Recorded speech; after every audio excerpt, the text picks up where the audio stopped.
The question on every fan's mind: will the Minnesota Timberwolves and Lynx get a brand new arena? This is the burning issue that has everyone talking, and the new CEO, Matt Caldwell, has finally shared some insights that might just surprise you. But here's where it gets controversial.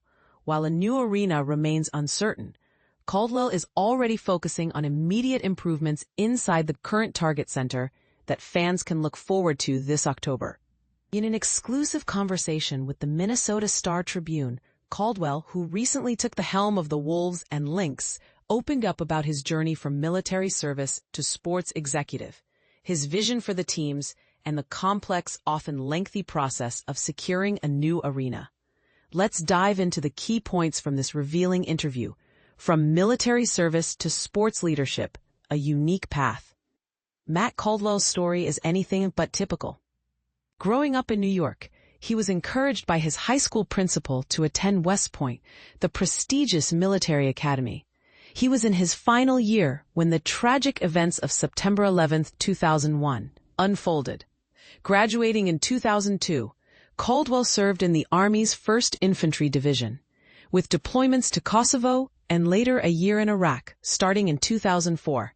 This intense military background profoundly shaped his leadership style. Caldwell explained that in the military, teamwork isn't just a buzzword, it's a matter of life and death. It doesn't matter where someone comes from or their background, he said.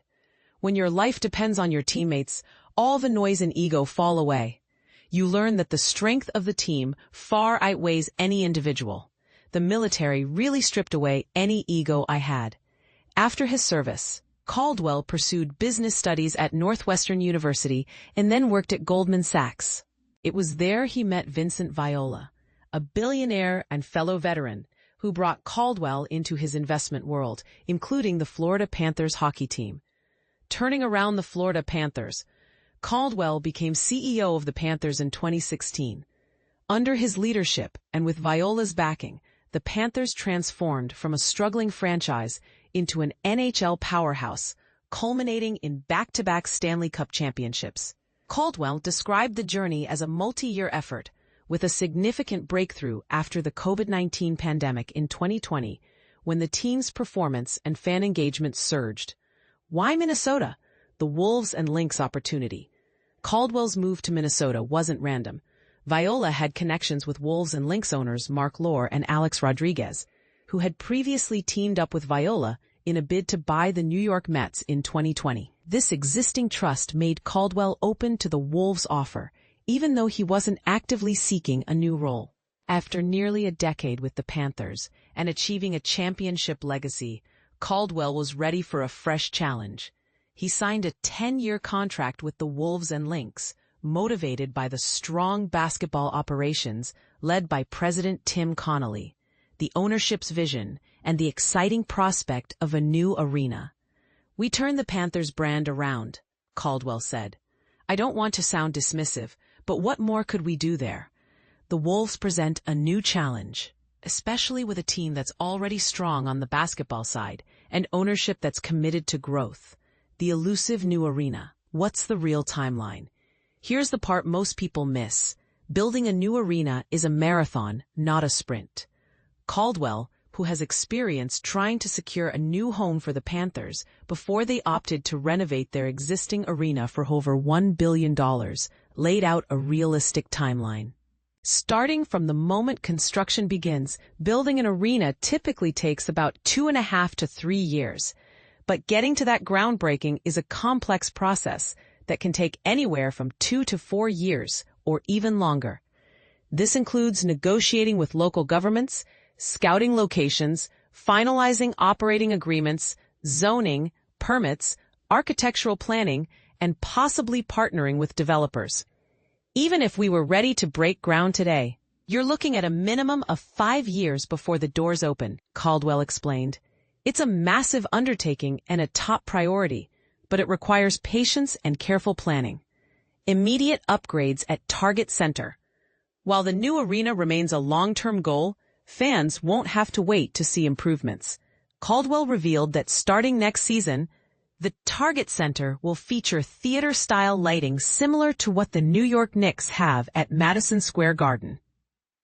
and the Los Angeles Lakers at Crypto.com Arena.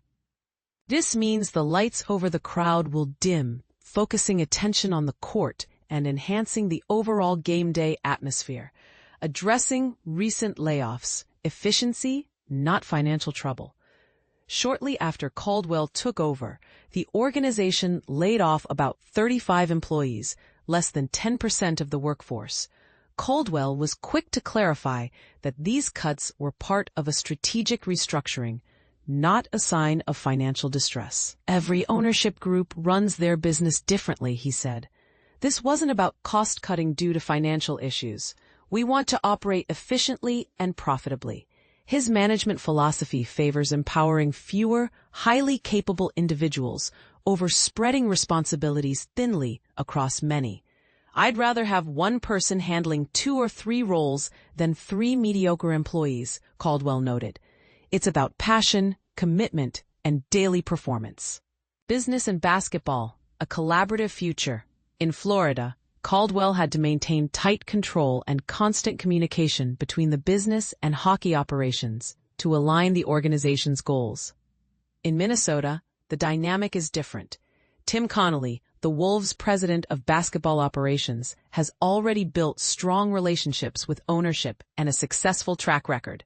My role here is to support Tim and the basketball side, Caldwell said. We spent a lot of time together this summer, and that relationship was a big factor in my family's decision to move here. We're all working toward the same goals, reporting to ownership, and moving in the same direction. He hopes that by fostering an elite culture within the business side, it will positively influence the entire franchise. Leadership has to be genuine, Caldwell emphasized. I'm committed to being visible and accessible to ensure the whole organization embodies a culture of excellence.